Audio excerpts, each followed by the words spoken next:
The BumbleKast is for entertainment purposes only. The host's comments and opinions, and those of their guests, are wholly their own and do not represent that of any other entity. Content is provided as is, with no guarantees of accuracy or timeliness.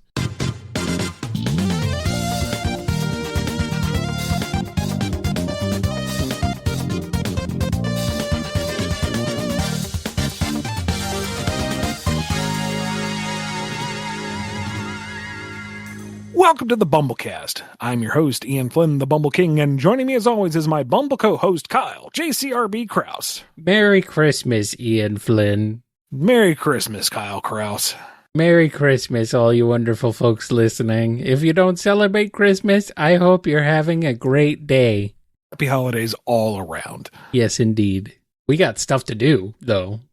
We do. We're working over the holidays this year because we got all these questions that come from our patrons over at patreon.com/BumbleKast, Ko-fi.com/BumbleKast, and by being YouTube members.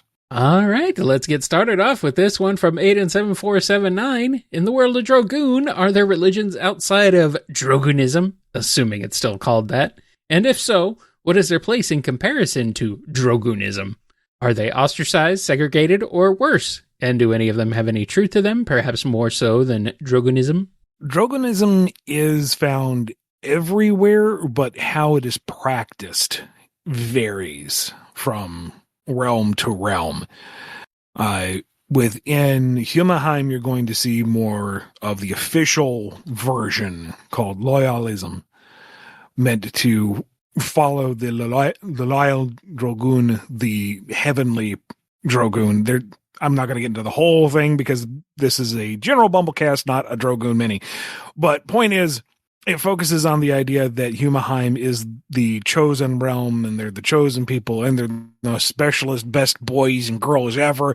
And sure, they have divine right over everybody else. Why you got to ask questions? Whereas in Orgusheim, they are more inclined to worship individual historical Drogune as like patron saints, ones that looked after certain regions or certain clans and protected them specifically. And historically, it is said that the Drogune specifically saved the realm from utter devastation during the previous ages. And it varies by realm to realm and within certain circles. Like within Enchantingheim, there is a more traditional religion revolving around fate and predetermined destiny. And in some circles, the Drogune are seen as the architects of that. Others see them as just very prominent agents within it.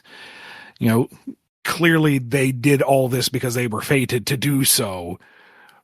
Drogunism proves that our fatalism is correct, that sort of thing. Outright full different religions have more or less been tamped down. You're going to have your small cults here and there. That's unavoidable. But predominantly Drogunism or some version of it is practiced throughout all the realms. It's just contextually a little different. Alrighty. Allison S. has a question. Your description of Wind growing up in the recent episode reminded me of Redacted's speech to the POV character of the A Dance with Dragons epilogue. So, Wind has somehow been chosen to adapt a dark fantasy series for television. How's it going to go? Thanks. See, my first blush is, how would I do Drogune? But that's not what you asked. You asked, how would Wind do it? Yes.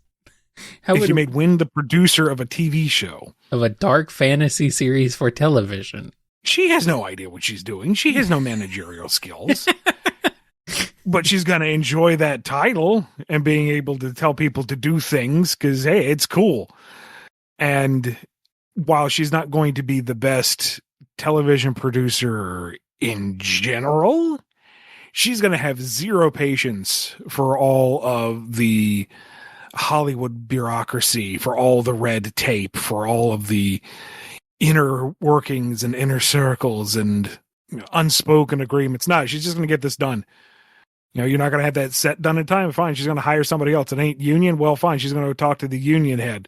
Oops, the union head had a little accident. Here, we're getting it done on time. Also, everybody's still getting paid rate. So here's the union head's head. Exactly. And the Union is furious because how dare you take away the Union? Because no. They were actually like embezzling and arguing against your favor. Here, I renegotiated. You get better terms now. Get to work. Oh, okay. I mean, the show's a mess because she's not a writer. She's not a designer. It's, barely coherent because she wants to do everything. If she's going to produce, she's going to produce it. But everyone has a good time making the mess. Sure, we'll go with that.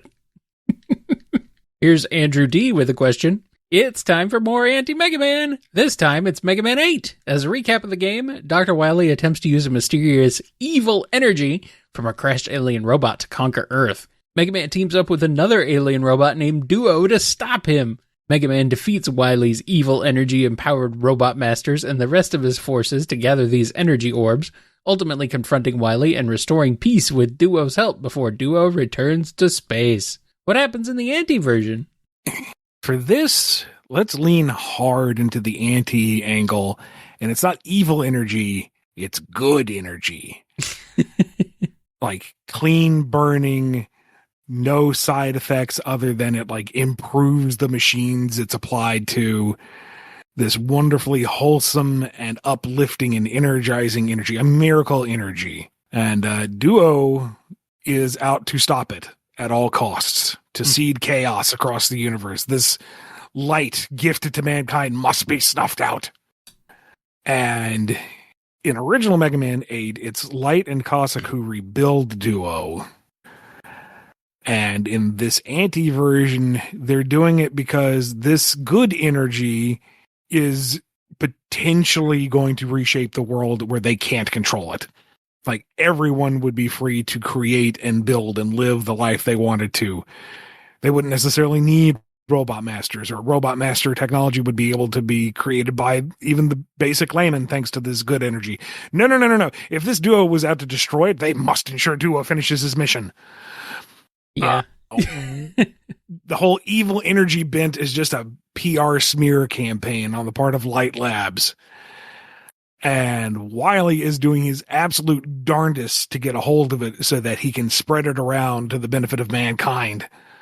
But at this point, everyone is convinced that Wily is a villain. Wily has been leaning into this villain angle for his own means up to this point, so he dug his own grave. And you've got Mega Man defeating the Robot Masters and gaining the good energy orbs. And in this case, he's being corrupted, quote unquote, into classic good boy Mega Man. And, he sees the error of his ways. He becomes generous and altruistic. And, maybe Dr. Light isn't right after all. But don't worry. Duo sucks all that good energy out of him and reverts him back to his normal coding before flying off into space. There you go. Duo is the fossil fuel industry, huh? Clearly, Anti-Mega Man runs on diesel. All right, here's KB with one. So that Game Awards was really something. Were there any announcements from it that stood out to you? Only one I remember is the Mega Man announcement. Yeah, that's all I remember too. And there wasn't much to show for it. It was a fun trailer. I liked it. Well, but other than just a little bit of the trailer, just a little bit showed, but there's not much else. I didn't watch them. I didn't either. I have held that the Game Awards are one of the worst presented award shows out there, and I'm not a big fan of award shows in general. It is very clearly just a sugar pill to put commercials in front of you. Pretty much, yeah.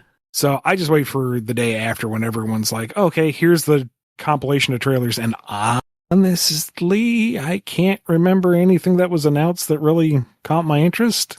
Mm-hmm. I mean, granted, my memory is like a sieve holding water, but...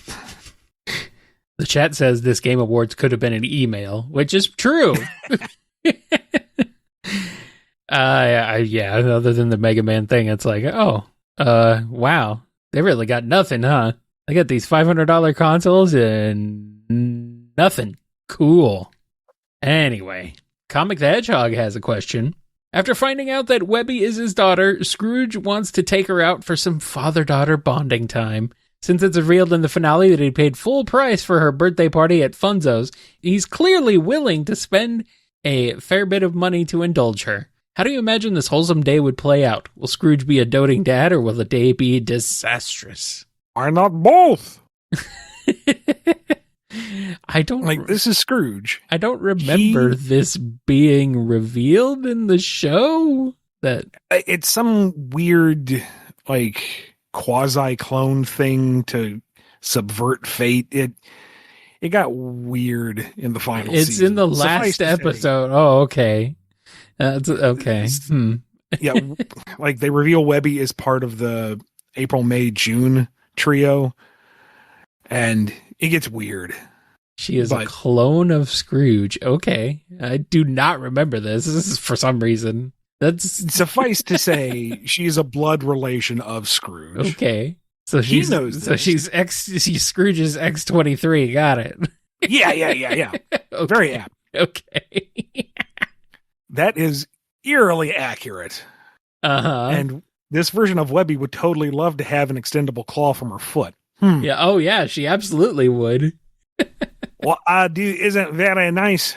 No, I'm the best at what I do, and what I do isn't very nice. There we go. Get the quote right, you fake nerd. Anyway, Webby is a blood relation to Scrooge. To simplify, Scrooge knows this. Webby knows this. So what he's going to do on a father-daughter outing is take her to the most trap-laden, inhospitable, dangerous to, get through, and get out of ancient ruins he knows of. And they traverse the whole thing, barely surviving, and it's the best day of their lives. Good. As it should be. Like, they finally get back to the dock with the MacGuffin of the adventure, panting and scraped up and barely together, and Scrooge goes, okay, that was fun. Now we gotta go put it back. And Webby's like, put it back? We went through all of that just to put it back? Aye, so we can get it next year. I've been doing this every year. It's one of my favorite holidays. And she's like, I love it. And so they fight their way back through the temple. Mm-hmm. All the traps magically reset, and they put the idol back, and they get back to the plane, and they're dragging themselves to the beach. Limbs stitched back on haphazardly. Greatest day ever. Amazing. Man, I wish that show was still on. It was so good. All right, here's one from DDRMM.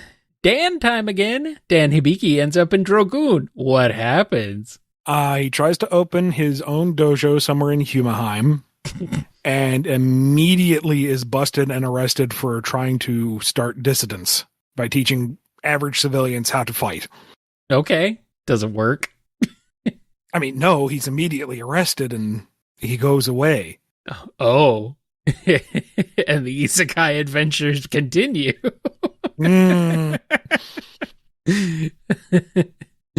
Oh boy. Poor Dan. All right, Digimon 11 has this one. Sabrina Smellman and Alexandra Cabot feel like characters that should interact more. They're both teenage witches with magical cats. I know that you wrote a short story featuring them, but if you were allowed to write a 4 to 6 issue miniseries focusing on their dynamic, how would you go about it? Okay, this is a really weird one. Not sure how the assistant district attorney from Law and Order SVU fits into the Sabrina lore, but that's a different Alexandra Cabot, Ian. There's a different one. The one from Josie and the Pussycats. Josie and the Pussycats, yeah. Yes. Yes. Uh-huh. Riverdale does weird stuff, man. You never know. I mean, it's true. It could have been some sort of weird-ass crossover. Yeah, you're not wrong. In the criminal justice system, Archie Andrews was in a room with a bunch of shirtless guys. Don't ask questions. Donk, donk. Dun, dun. Seriously, though. Did you research Law and Order SVU for this question? No. Leo has been a fan of the show for a while. Oh, okay. I didn't immediately recognize the name, so I Googled it, and that was the first hit. Yeah. I'm missing something. This is not right. Yeah, I noticed that when it came up. I'm like, what? Hold on. Which is really funny, considering, as they mentioned, I wrote a story featuring Alexandra, who is very short version, a rival / antagonist to the Josie and the Pussycats crew. Yeah.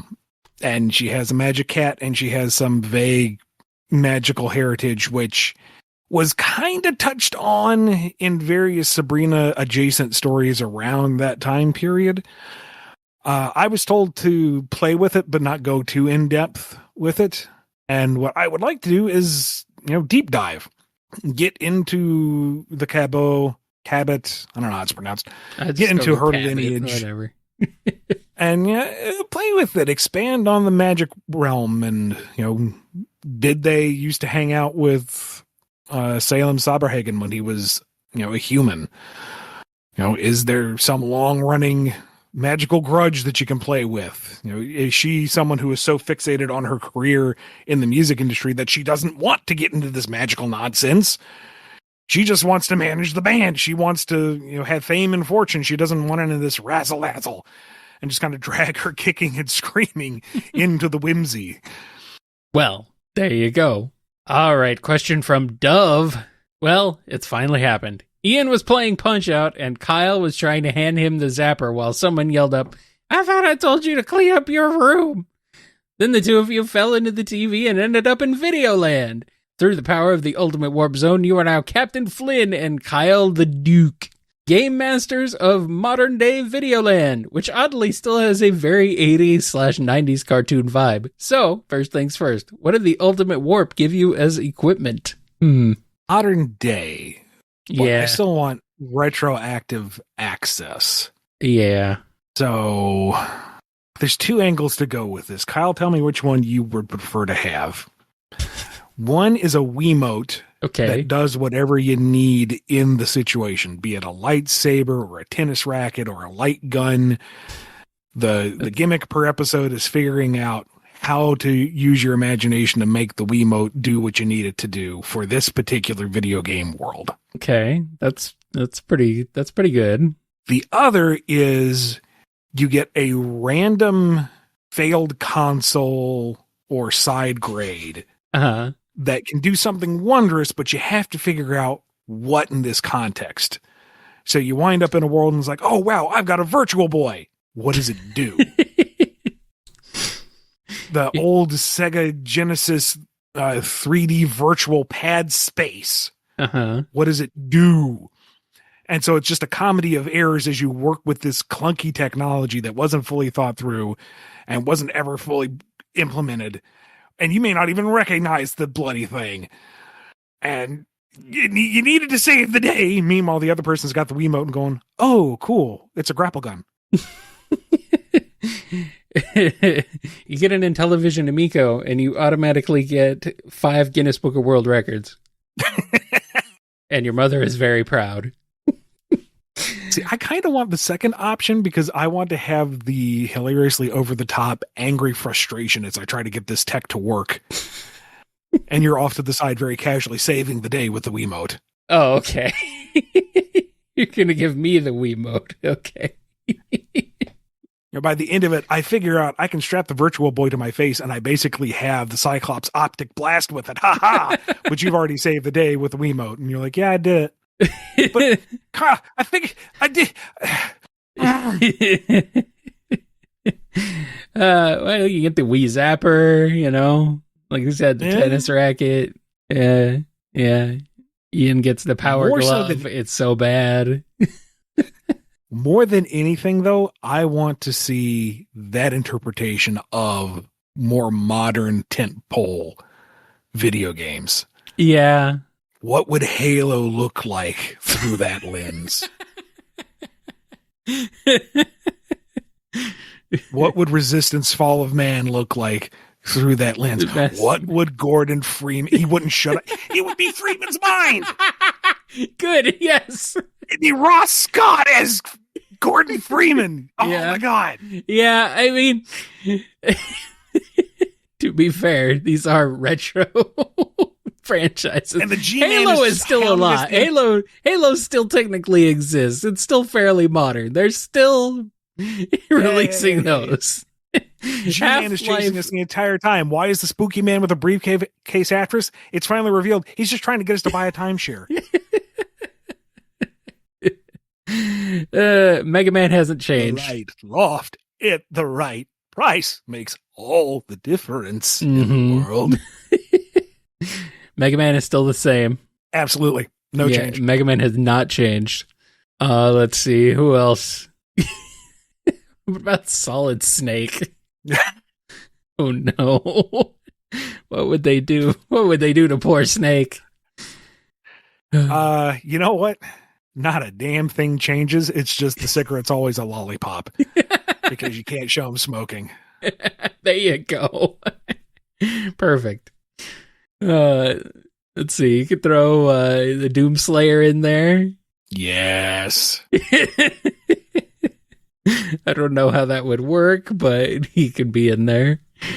Trying to think of villains. Like, not villains, but the Inklings show up. Oh, yeah, and they are very, very 90s attitude. Yep. Oh, dear. We'll have some rabbits in there just for you. I mean, they would fit. Yeah. They don't even need to be adjusted. Yeah, I'm not even going to argue against that one. They'd be right on the money. Yeah. Oh, man. I mean, G-Man is a pretty good pick for a villain to go very silly. All right, I think we've spent enough time on this question. We could live here forever. Oh, well. It's true. All right, Double L is back with the longest text adventure of our lives, and it continues. To recap, me and Ian share a sick lizard body in an unfamiliar city. Our inventory is empty. Our previous action was to open a sewer grate. You find a manhole fairly easily. You lift it open easily, given your massive strength. You now have one manhole cover in your inventory. Okay, so we're just going to carry it with us. Okay.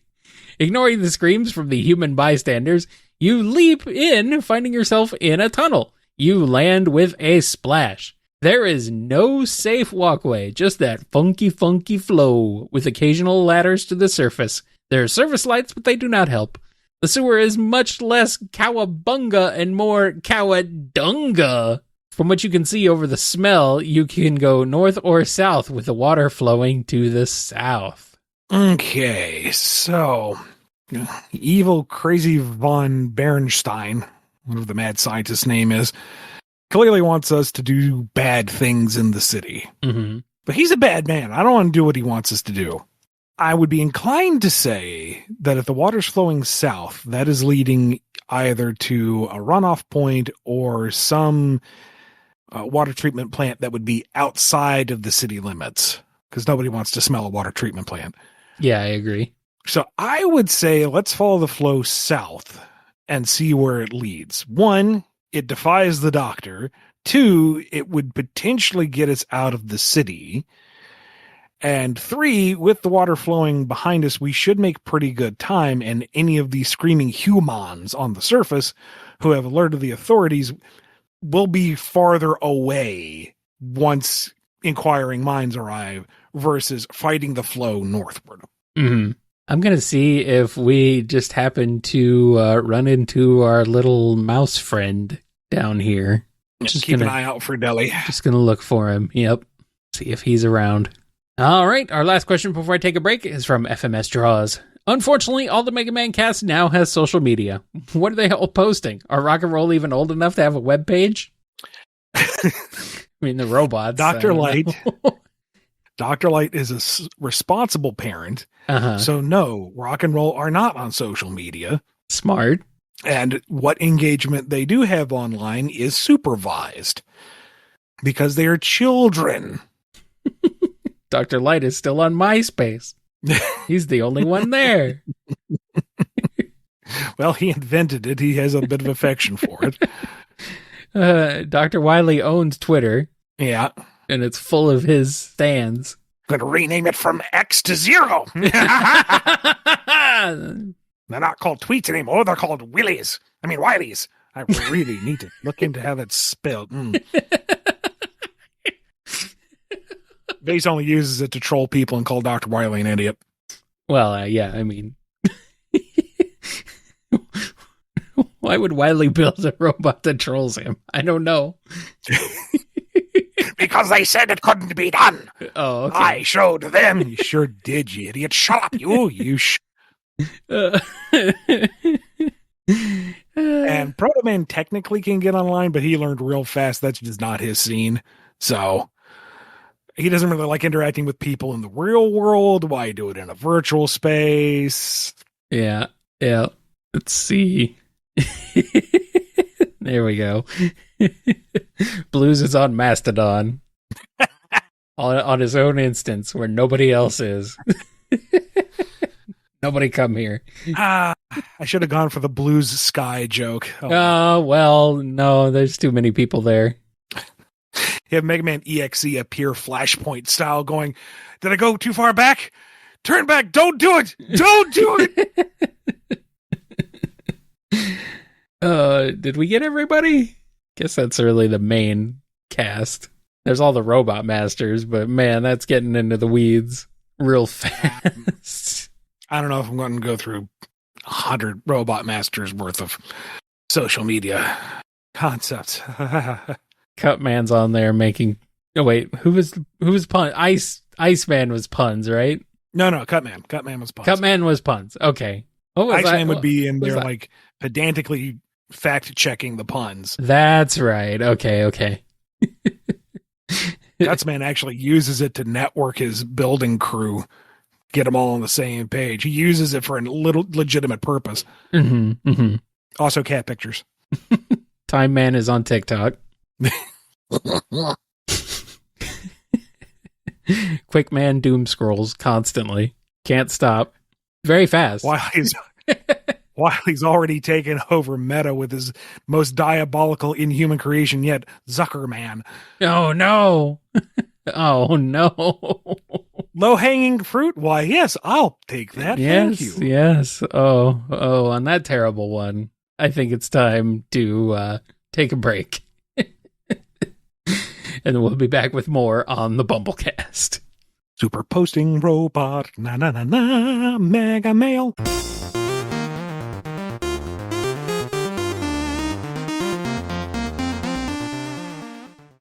We're the bee and the berry. I'm the bee. Straubs. No, I'm the bee. Oh, my bad. We can cut that, right? No, we can cut that. Okay. We're the bee and the berry. I'm the bee. And I'm Strawberry. And The Bee and the Berry is an irregularly scheduled podcast where we talk all things Sonic, writing fan fiction, and fan creation. We snoop around at fan events, review the latest and hottest Sonic content, and host interviews with our fellow Sonic fan creators. You know, just girly things. And hey, if you want, you can totally send us any discussion topics or questions you'd like us to talk about, and we might answer them. Or we might not. But hey, you never know. You can find us on Twitter, Blue Sky, Tumblr, and YouTube at The Bee the Berry. Okay, we're running out of time here. Gotta grow fast. Ciao! We're back, and we got this question here from Gabrielle W. You've been asked about what you would do for a Klondike bar, but what would you do for a Drogune mystery dungeon? Very, very generous licensing agreement. I mean, you would take like any Drogune game in the universe, I think, at this point. More or less, yeah. I mean, it would need to make sense. I'm not just going to farm out the IP to anything, but... Maybe not dating sim. Here's the thing. If we're talking like Fortune's Lap, that crew specifically, no. Okay. No. Okay. But if we're talking just like you want to do a dating sim set in the Drogune universe, yeah, why not? Okay. I mean, a visual novel without the romance aspect so much would work for Fortune's Lap, but... Yeah, maybe. Or, again, just in the universe. That's what too. I want with Drogune. I want to be able to dive in anywhere and do anything with it. Yeah, I could see it all working out. Like, it's been a long, long time since I dabbled in Mystery Dungeon, but the main premise is you take a squad into hostile territory to find either treasures or people in Pokemon in distress and get them out. And as you succeed, there's kind of a small base builder, home base expansion secondary game to it, right? I would assume so. Okay. So, yeah, that basic premise. You're a squad that are helping folks, lost out in the ether, or did a dive on an oasis that went very, very wrong, or they're in the wilds of Ajeheim or something, and you have to get them back, and you take care of folks. You could do that. Oh, it'd be such an easy premise. And you can make any number of characters that you need for it. Oh, God, somebody give me all the money so I can make all the things. I've already got multiple, I know you. ash can concepts for game premises. I don't need another one. You've got design documents out the wazoo. I know you. I got design documents for design documents. Yep. Next question from Godzilla. What are some of your favorite lesser-known / not as common holiday songs? For me personally, I'm pretty fond of Bob Seger's Little Drummer Boy and Big Bad Voodoo Daddy's cover of Snow / Heat Miser. I have not heard that latter one. I need to look it up. I have not heard that like either. That sounds good. What do you got, Ian? For lesser known, I'm having a hard time thinking of anything in particular. Hold on, let me look this one up while you actually answer the question. Okay. One of my personal favorites is there's a guitarist named Gary Hoey, who I'm a big fan of and have listened to for years now. And long ago, he did a trio of Christmas albums that have some fantastic guitar-driven covers. And his cover specifically of The Grinch is a freaking banger. Also, 12 Days of Christmas, his version is really fun. But his version of Grinch is just it's metal. It's man, it's so good. Okay, I can't find it exactly, but Bare Naked Ladies did a version of I Saw Mommy Kissing Santa Claus with somebody else. I don't know who the other singer was. And I'm not fond of the song, but they had a good time with it, and it was charming. So I enjoyed that. They've done a few Christmas songs, I want to say. Yeah, I think they may have a whole album, but that's the one that immediately springs to mind. Yeah, okay, there it is. This is like a double album even, or something. It's very long. Wow. Fascinating. All right. Hero Squad has one. Let's give some love to Claus McGee, shall we? What's Claus's stories about his encounter with the ever so lovable, wholesome Rabbids? Oh. Bwomp, bwomp. Bwomp. You know what? The best use of this is they show up in every single one of the lives when he least expects it and makes things worse.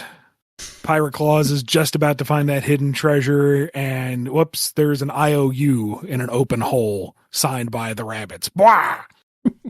And he tries to chase them down on the high seas, and they start shooting themselves out of cannons to lamprey eel attached to his boat, and somehow they're weighty enough to sink the boat. It makes no sense, but they're rabbits. Well, there you go. King Claus is told that the castle has an infestation, and, well, fine. Hire someone to take care of it. He's king. He doesn't handle that. Except it's like trouble with tribbles. Everywhere he turns, there's another rabbit somewhere. And just story after story of various versions of Claus having trouble with rabbits until you get back to Old Man Claus. And he's like, I'm real glad that's just stories and not other life experiences, right? And you start checking his corners and opening the cupboards and jumping at shadows because the rabbit's here. He doesn't know. When are you going to get Santa Claus? In that fabled one-off that will come out at Christmas time in the future when I have the funds to do everything I want to do. Well then. You can never escape the rabbits, Ian. They will find you. I know. They will find you. Here's Horseweave with one. I'm having a bit of trouble trying to decide on a good logo for the next race across the 9 realms. Cruisin' Galaxant or Drogune 500? So my question now is, what style of racing would you want to be in a Drogune video game? Need for Speed, Mario Kart, Gran Turismo? Ladies and gentlemen, start your engines. You remember how I said I had a bunch of game design docs that'll never go anywhere? You have Drogune Kart? There's 3 directions that I could see this going. Okay. One, an F-Zero clone. Okay. Basically. Yeah. You've got lots of great, fantastical set pieces for the tracks across all the realms. And, the idea of this Running Man style race, if you survive to the end, you get rewarded handsomely. And if you don't survive, you don't survive. Fits perfectly within the context. You can have all sorts of zany characters that are somewhat grounded or not at all, and just have a handwave excuse within the greater universe. And they're just there to, pose next to the car before you go screaming down the track. Go lore light on it. Lots of banging soundtrack. Yeah, no, easy peasy. Number 2, something akin to Star Wars Pod Racer. Called it. I knew that was going to come up. Because that's not like it's kind of like a traditional racing game, but at the same time, it's not. It's hard to define, at least in my mind. And actually, going back to that previous question, that was announced at the Game Awards. Some new Star Wars racer that seems like it's in that spirit, at least. Was it? Oh, I missed that. It's very much a teaser trailer, not a ton shown off. But to me, it looked like it had the feel of the old Pod Racer game. So something like that kind of fanciful, but it has some grounded mechanics, and there are serious stakes on the track. It's not just about making the circuit. It's about surviving the ordeal. And again, lots of great locations to go to, lots of big characters you can make for it. And then the third is just to go wacky, out of continuity, just kart racer, like bobblehead characters and lots of goofy items, and just have fun blowing each other up while you try to cross the finish line at least once. Well, we already had Drogune card as a thumbnail, but all right, here's one from Jara. I have a question about Nurmenheim from Drogune. Specifically, how many ethnicities, cultures, or lifestyles are there among the Nurmen? I know that there's Nurmen equivalents for most aquatic life, and there is not one unified people, but how many divisions exist between the different Nurmen? How do they divide amongst themselves culturally? Are such groupings positive or antagonistic towards one another? I don't want to put a hard number on it because there are just that many. And the minute I say there's 200, it's like, well, what about this? 201. Well, what about that one? 203? Mm-hmm. The point is, it is so culturally diverse and poorly understood by the outside world. The answer is a lot. And most of them are pretty content to keep it that way, what with the history of how Galaxant has treated the entire realm. That being said, there are two major distinctions between the two. You have your Ichthynurmen, who are basically your bony fish inspired Nurmen, your tuna Nurmen, your lionfish Nurmen, your shark Nurmen. If you want your Nurmen sauna, there, pick a fish.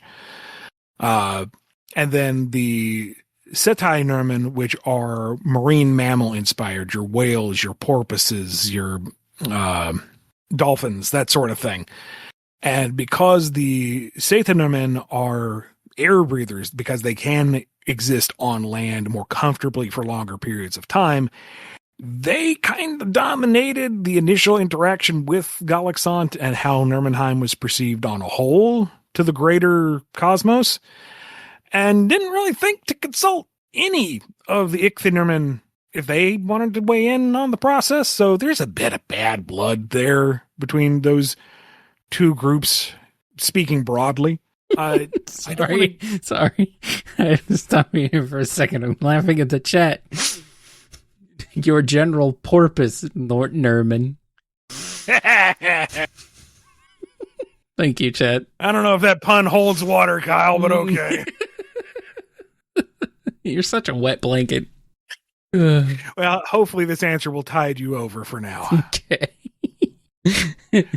But going back to non-puns, briefly, I do want to put a bit of a limit on what counts as sapient life, because otherwise there's going to be 5 bajillion different designs, and that's too much to keep up with. So I am thinking specifically, finned marine life. No octopi morphs, no crustacean morphs, no jellyfish morphs. There needs to be actual sea life in the sea. So if you got a tail like a fish or like a whale, then you can't. No walrus people. I don't want there to be. I want there to be enough diversity that you can be creative, but I also don't want it to be so open-ended that it's impossible to keep track of every single permutation, you know? I guess. So you're saying no mind flayers? Not traditionally, no. Because at the same time, I don't want to box myself in, because mind flayers are cool. Mm-hmm. And, maybe they lurk in the deep down, deep dark. No Splatoon Nerman, no Inklings. No. I see how it is. Here's one from Moolaman. Shredder from TMNT 2003 and Bowser switch nemesis for a day. Go. Bowser is going to try to recruit the turtles. Oh, well, okay. I mean, it's what he does. King, they're quite clearly elite Koopa Troopas. Why have they not come and joined the army yet? Are they deserters? That is a good point. I didn't think about that. And they think he's, kind of a jerk, but clearly he's had a rough day. He's a little rough around the edges. He's a single dad. Uh-huh. They know how hard that can be. So, they kind of grin and bear it, and they just start a pizza party over at Koopa Keep to, relax the atmosphere and get everyone to chill out. And Bowser's eventually won over, and they just have a good time. And they go-karting and play sports. Yeah. They didn't even realize they were supposed to be fighting. Bowser thinks the Ninja Turtles are the Koopa brothers from Mario RPG. They get along great with the Koopalings. Meanwhile, Shredder is leading the Foot Clan to take over this incarnation of Brooklyn. Uh-huh. And Mario's like, not in my town. And Shredder, what is this one little pudgy Italian man going to do to him? And that's the first time Mario bounces off that helmet and rings it like a bell. Uh-huh. And Shredder's just flabbergasted. How are these guys in overalls taking out the Foot Clan? 4 turtles is one thing. 2 plumbers is something else. How is this happening? Good. Luigi stomps him a little too hard, and Chirel pops out of the middle and goes scuttling across the floor. And Luigi's like, "What did I do?" He hit him so hard his brain fell out of his head. And Mario's like, chill. Shredder's got spikes, though, so Mario's going to take some damage. He equips a badge for one of the Paper Mario games. Okay, there you go. We're just mixing our continuities now. Got it. I mean, Mario does have a big hammer, so that could work. Yeah, there you go. Or, okay, he can't stomp on the spikes. There's a fire flower. Let's see what the heat resistance is of that armor there, Saki. Oh, hopefully they don't get a superstar. That would be rough. Does Yoshi come with them? Yoshi can stand on spikes, so that might help. Yeah, all right. When Shredder redoubles his forces and invades again, maybe he's got Rocksteady and Bebop with him this time. Wait, but they weren't in that version of the show, were they? I don't think they were. No. Which is a shame. Did they have Toga and Razor in that, though? I don't remember. It's been so long. Point is, Shredder tries it again, and this time they whip out the Yoshi, and, that's that. The final boss is Shredder in a Tanuki suit. All right, here's a question from Mutton Chop AJ. Got Drogune, it rocks. Now for my question. What are your top 3 cake flavors? 3, 2, 1, go. First off, thank you very much. Second, chocolate. I like a vanilla birthday cake with buttercream frosting. I'll help. Yeah, I'm helping. It's got to be buttercream frosting. That's the delicious kind. I do like ice cream cake. Ice cream cake is good. That's good. It's not really a flavor. It's a style of cake, but you know what? Well, yeah, I mean... Run with it. Yeah, like, Oreo is good, or... I'm a very simple man. I just like a solid chocolate cake. Chocolate cake is good. Shortcake or pound cake, I like those. Yeah, that's all right. for a while, and this ultimately just boils down to chocolate again, but for a while when I was growing up, my mom would make dirt cake, which is basically layers of crushed Oreo and chocolate pudding and various other delicious things, and it's probably 5,000 calories per bite, but oh my God, dude, so good. Yeah. Thing is, you can't really make a small batch of that, and you really shouldn't have it at all, so... Speaking of turtles, I love me a good turtle cake. Chocolate, caramel. Oh. Have we done 3? We've done more than 3. We've tried. I'll tell you what I can't do at all in any flavor is cheesecake. Oh. I can't do it. Oh, man. I forgot about cheesecake. I like a good cheesecake.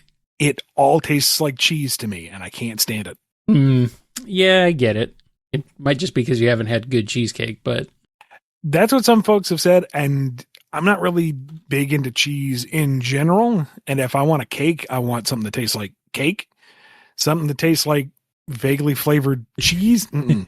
No, I can't do it. That's another one of my favorite cakes, is Chicago deep dish pizza. That's a good cake right there. All right, Soccer Cot has one. Blades of Glory, but Elmer Fudd and Yosemite Sam are the main characters. How does that play out? You know, I never saw that. Me neither, but Elmer Fudd and Yosemite Sam as 2 guys playing hockey probably would be a bit of a craziness. I would argue just play it straight. It's just their characters and their mannerisms and their voices, but still performing the exact same beats. That might be funny. Yep. All right, here's one from Twilord. How would the Justice League react to a 14-year-old child hero who got an isekai'd, came back to find his parents dead, left again, and now has a life over, but is currently back on Earth on a mission? Who is Team Repatriate and who is Team Chosen Home? I'm a little lost on this one. Do you? I've read this a few times. I can't follow the thread. Okay. 14-year-old child hero. Okay, cool. Who has been isekai'd 3 times? That's what I'm getting from or at least twice. Okay. They got isekai'd to the Justice League Earth, came back, so assuming he goes back to his original world he got isekai'd from, to find his parents are dead. Okay.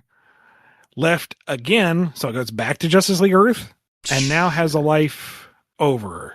As in, is starting his life over from scratch on this new world because parents are dead on the old world and he was isekai'd? Sure. That's what I'm running with. Okay, we'll go with that. This might be a reference and we are completely lost. Oh, yeah. I feel like this is referencing something and it is completely lost on me. But, you know, teen hero with tragic backstory and loss of family, he's going to fit right in. I'm sure at least Bruce has a program for him. Yeah. If he doesn't get to start out as a Robin, maybe he can be one of Oliver's bow carriers for a bit. He can be Speedy. Why not? You know, toss him into the Teen Titans so he can acclimate for a while. I'm sure they have Share Your Trauma Saturdays. Yeah, of course. I mean, that's a Justice League. What do you want? The ones that would be in favor of repatriating him, I think, would be easily voted down with 1, they have nowhere to go back to. And 2, you know, it's a child hero. Shouldn't they have agency, especially with this whole interdimensional thing? So I see those that would want him to go back home properly, also just wanting to make sure that he's taken care of and in a good mentorship program, maybe. But I can see most of them kind of just saying, yeah, all right, stick around. Here's your Robin program. We'll start you off with the red and gold and black, and then you choose your new code name and power set by the time you're 18, once the next Robin joins the program. Perfect. Oh, It says here I can have a fall from grace and full reinvention. That's true. That depends on how edgy the cycle is we're going with the titles right now. Right now we're going for the wholesome family book angle, so you're going to need to stick within the Robin parameters for now, okay? All right. Is this a reference to Superboy Prime, this question? Maybe. I'm not terribly familiar with Superboy Prime, other than I absolutely hated what I read way back in the day. Yeah, I'm not too familiar with him either, but he is pretty obnoxious. or was. I just hate him. Apparently now he's like super popular and like he's the big new thing. I don't know, but I mean, I wrote him off because he punched Jason Todd back to life. Well, I mean, that's funny. And then later, I mean, it's funny, but not what I wanted. And then I heard they just kind of leaned into him just being a swaggering jerk that's entitled and such. It's like, okay, if you're going to make a heel, lean into it. So, I don't know. Yeah. All right, let's move on to this next one from Vineclad. Following up on Jake Tylenol's question, if you had to make your own Mega Man story for a new generation, what themes would you use? You pitched that the next Mega Man series should be a hero shooter akin to Overwatch and Marvel Rivals, built on the themes of disposable media, robots built for battle royale entertainment, while dealing with what happens to them when they're no longer viable in the meta. Since we've got a theme, why not give it a story? What tale would you want to tell in this Mega Man series? So, number one, thank you for doing all that homework and the setup. I greatly appreciate it because I did not remember any of that. Thank you for reminding us because, yeah, we'd have been like, what? Yeah, I'm not being cute. This isn't a bit or a joke. Thank you very much. I sincerely appreciate you doing that. Number two, that's a really good idea. I like that. I don't care if I came up with it. That's fun. Number three, story. Let's see. Can't do the traditional Mega Man origin story necessarily because it doesn't really fit this narrative or this basis. So maybe Light Labs is kind of a up and coming thing, or no, maybe Dr. Light was there at like the ground level of advanced robotics, kind of fell by the wayside as they took this particular turn and wants to get back in the game. And if he's going to understand this industry, he needs to be part of it. So Rock and Roll are built as combatant robots for this, but he actually deeply cares about his creations. They are not meant to be disposable, but they are meant to be performative. So there is that bit of dynamic between them. He cares for them deeply, but they also need to, be viable in the meta. And there's a question of where do you draw the line there?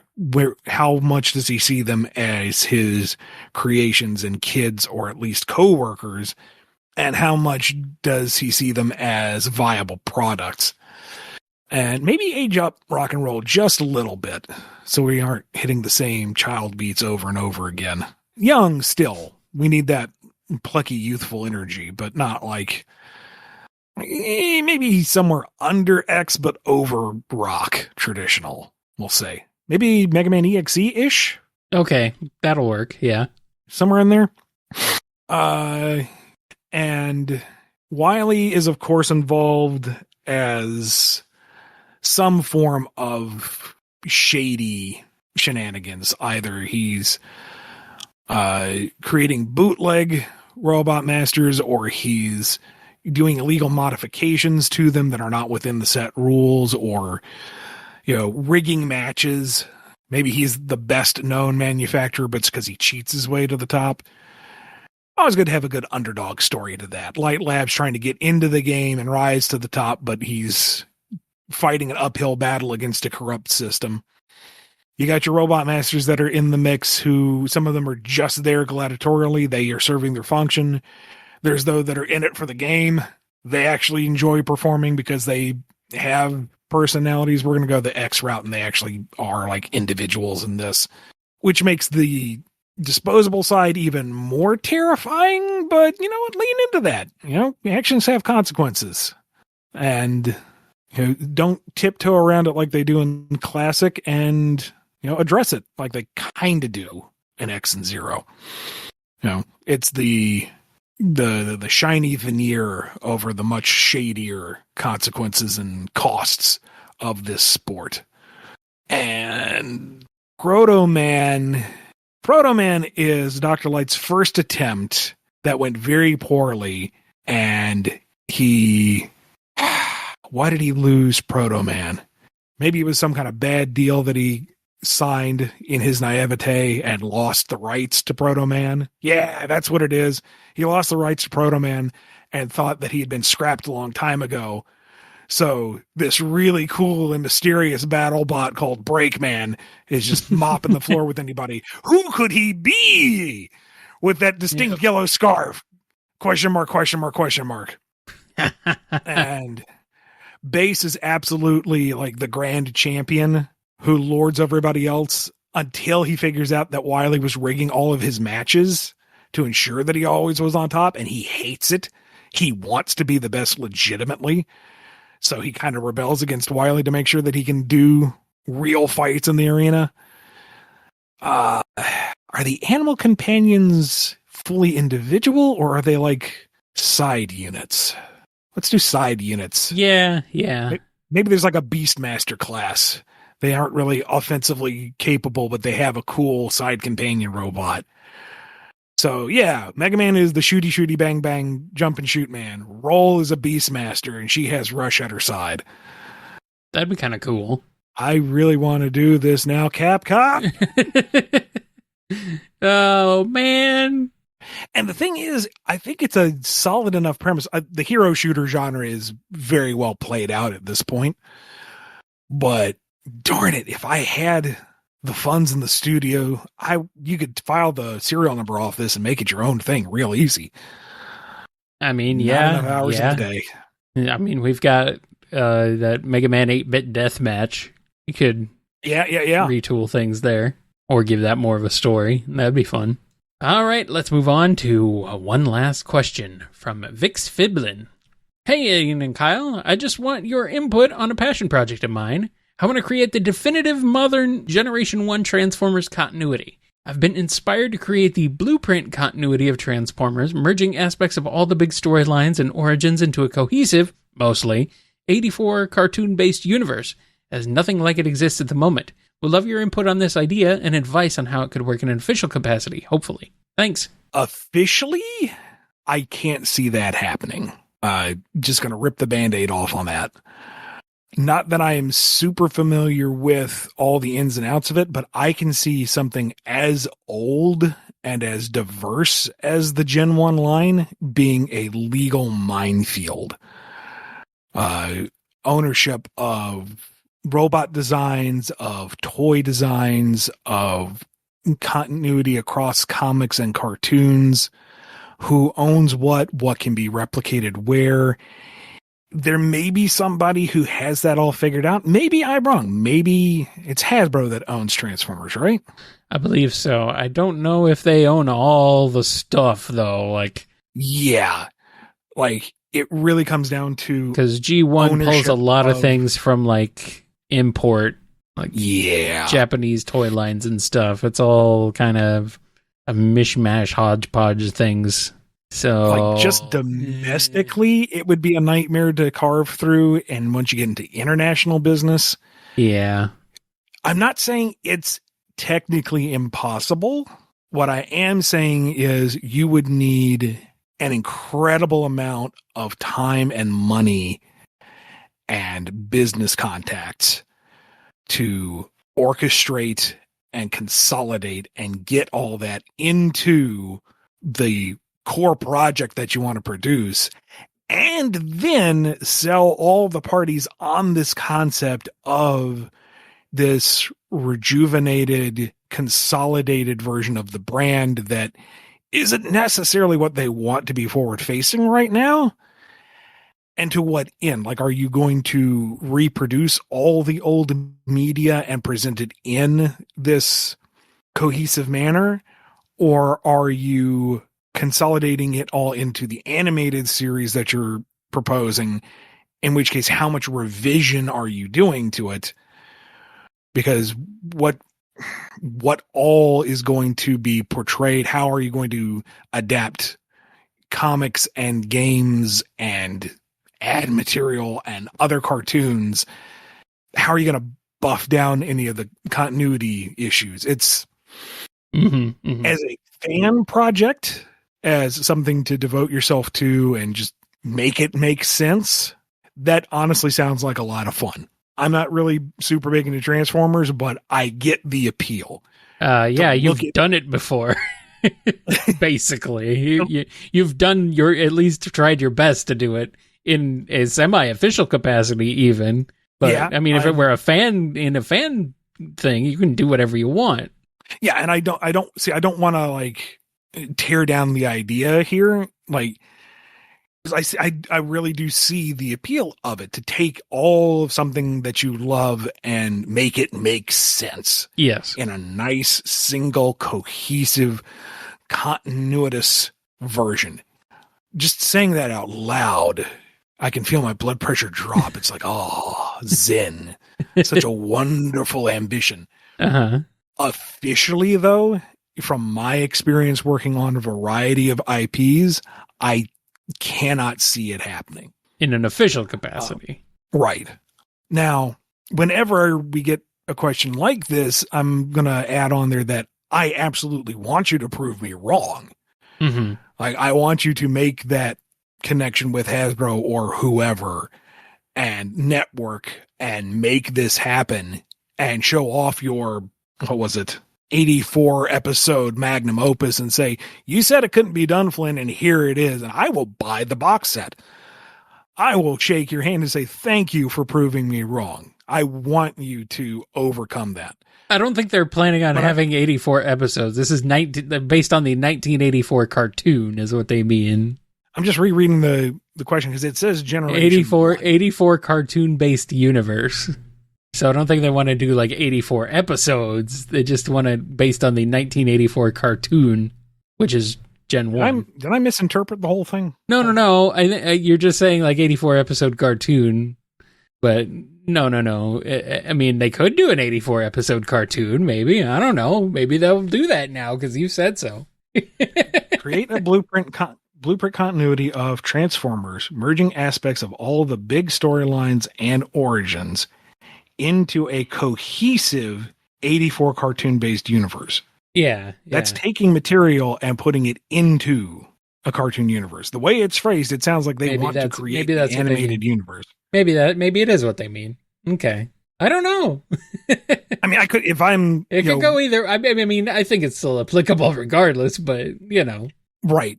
Trying to jump into somebody else's IP and reorganize it for them is incredibly difficult to do. So, again, don't want to discourage you. If this is your passion, if you really want to try to make this happen, go for it. But in my experience, it would be an incredible uphill battle, if not a vertical climb. And I honestly wouldn't know where to begin outside of, if you have any contacts with Hasbro, ping them. Beyond that, I'm lost in the woods. Yeah. I mean, I hope you can figure something out to do it officially, but even if it's just a fan thing, that'd be pretty cool. And don't let anybody stop you if you're doing a fan thing. I mean, do whatever you want. What might even be the easier path would be to do it as a fan thing, and that gets all the buzz of, look at what this person did. They fixed it. They made this grand and glorious thing. Look at all the hype it's generated. And then the suits look at it and go, oh, I want this. And they approach you. It's a lot easier to sell the proven concept than it is to sell the concept. That's true. But also, you don't want to just do it just hoping that it'll be made official just on a whim. I mean, you actually want to be, invested in it. And do it because you want to, not because you think it's going to make you successful or anything. Right. There's also, legal matters aside, there's the IP management and how much they would allow you to work with the material. Some stuff they may not want to see the light of day again for whatever reason. Who knows? Mm-hmm. So if you were to pursue it as solely a fan project, you are free to do with it however you see best. And again, if you have the proven concept, that is a lot easier to work with than ask permission to do stuff. Right. All right. Well, I think we're at the end of this BumbleKast.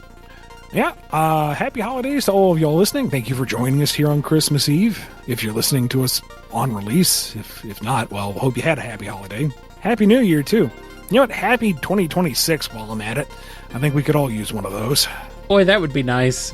Sure would. Be good to yourselves. Be good to each other. And we will see you next time on the BumbleKast. See ya. You've been listening to the BumbleKast, a co-production of Bumble King Comics and the KNGI Network. Original theme music composed by Ken Coda Snyder. Remixed intro by T-Lopes. Find out more information, along with podcast feeder links, MP3 downloads, and more at bumbleking.com and kngi.org.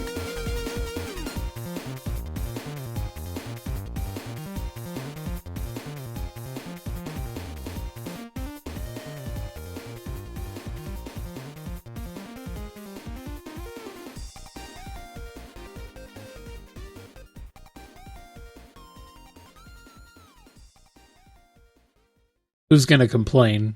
Not I, said the duck. Why? You know what I will complain about, though? What? Mika. Because last time, sorry, this is another Okay. Genshin rant, guys. Buckle in. Yeah. Last time Mika showed up, Yeah. they seemed to really dial back the lisp. Uh-huh. So he was still a nerd, but he was a little more tolerable. The earnestness was first and foremost. I'm like, all right, if this is where they're course correcting to, I'll abide it. Okay. In the new event, Uh-huh. Aaliyah got to it first. I'm working on stuff as she's going through it, and Mika shows up and she goes, "Here's your favorite." I'm like, yeah. That's what I said. And he starts sounding exactly like this. And Aaliyah No. cracks up. Oh. She's going, he sounds exactly like your caricature when you're making fun of him. They dialed it back up. No, he doesn't. He doesn't sound that bad. Kyle, he spits so much it's going to freeze in the air. It's fine. No. It's not that bad. I have to keep talking, otherwise my retainer will fuse together into frozen air. Why are you so mean? He has the stupidest I want a ponytail, but I can't do a ponytail. It pisses me off. It's like he grabbed the 3 long strands of hair at the back of his head because no one will actually cut his hair because someone wants to work with him. And I got a ponytail just like all the other cool Genshin guys. All right. Look, I'm going to flew in the wind when I jump off a mountain. Okay. I'm a legitimate male character. No, you're not. Into the fires of Mount Doom with Let you. me show the chat what this guy looks like. I'll throw a picture of him in here. He's not that bad. God, you're just a hater, is what you are. I said map maker for the Knights of Favonius because they send him out into the wild hoping he'll die. Mr. Burka, Mr. Burka, I've returned. I've returned with my lady's bead of map making. That's great, kid. Why don't you go out over here and ravenous wolfdom?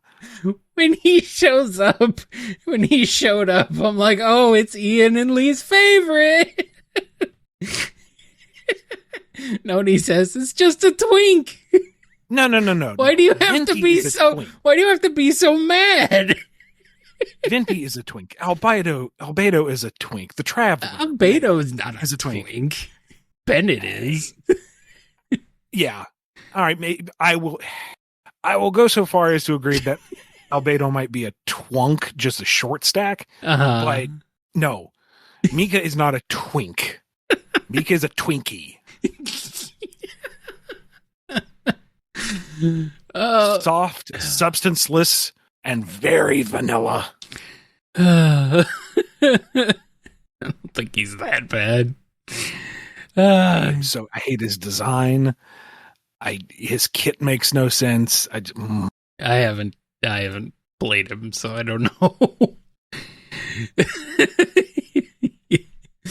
Yes, thank you, Straw. Yes, Ian. You truly hate this child.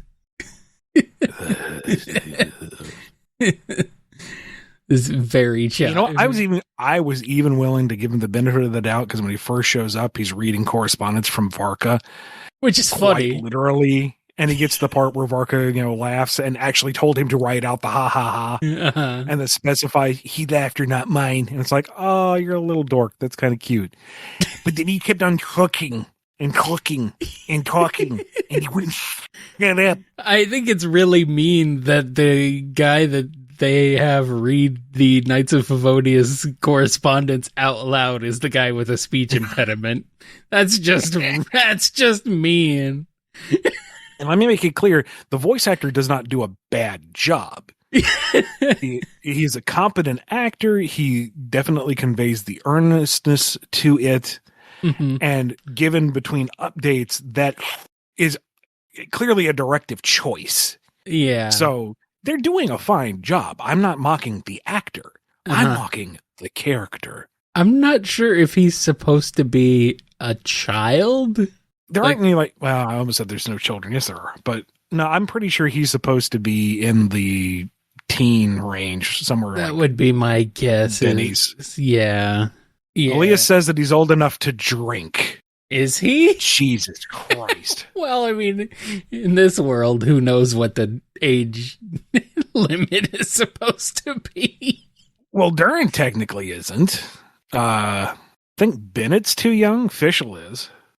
Well, yeah. Okay. Let's see. That's funny.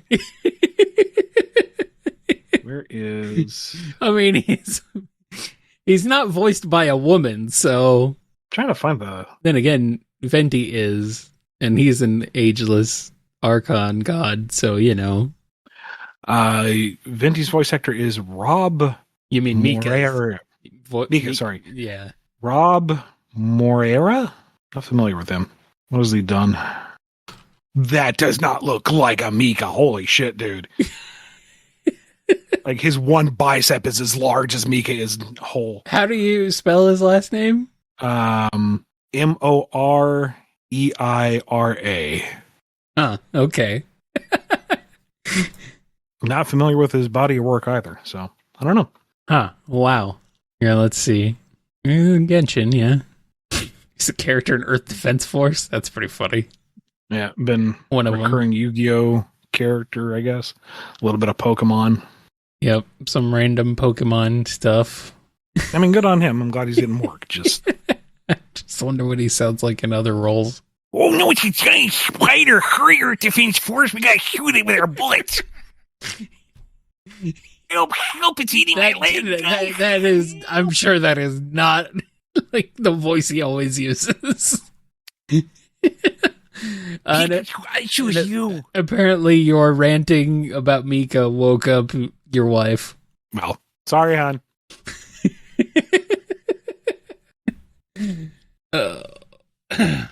Let's see. Noni has turned on him since he is apparently of drinking age, which means he is an adult. Let's see. Miles McKenzie.